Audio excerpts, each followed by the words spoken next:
হরিদ্বার থেকে আমরা এগিয়ে চলেছি গঙ্গোত্রীর পথে। হরিদ্বার থেকে গঙ্গোত্রীর দূরত্ব 293 কিলোমিটার।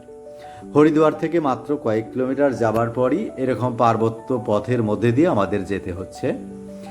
আর একপাশে গভীর গঙ্গা নদীর খাত, আর একপাশে উঁচু প্রাচীর অর্থাৎ পার্বত্য এলাকা। বেশ প্রাকৃতিক সৌন্দর্যটাও অসাধারণ, কিন্তু এই প্রাকৃতিক সৌন্দর্য দেখতে দেখতেই হঠাৎ তার তালের ছন্দ ঘটল একটা বিশাল যানজটে। এই যানজটটা দেখতে আমার মনে পড়ে গেল সৈয়দ মুজতবা আলীর যাত্রা পথের গল্পের কথা। সেখানেও তিনি কাবুলে যাবার পথে এমন একটা যানজটের মধ্যে পড়েছিলেন, সেই জটটা দেখে আমারও মনে হচ্ছে যে যানজট কিভাবে বাঁধলো তা আমার মনে পড়ছে, কিন্তু কিভাবে যে ছাড়বে সেটা ভেবেই আমি আতঙ্কিত হয়ে পড়ছি।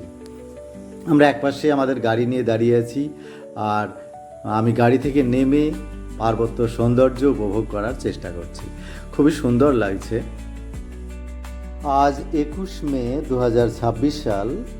আমরা গঙ্গোত্রীতে আজ পৌঁছে যাব কাল 22 তারিখ, অর্থাৎ আগামীকাল 22 তারিখ আমরা বিশ্রাম নেব এবং নিজেদের শরীর ও মনকে উচ্চতার সঙ্গে এবং আবহাওয়ার সঙ্গে মানিয়ে নেব। তারপর 23 তারিখ থেকে আমাদের একটা ট্রেকিং আছে। বলা হয়ে থাকে ভারতবর্ষের দ্বিতীয় কঠিন এবং ঝুঁকিপূর্ণ ট্রেকিং এই কেদারতাল ট্রেক। প্রথম হলো কালিন্দী খাল। যাই হোক, সঙ্গে থাকুন।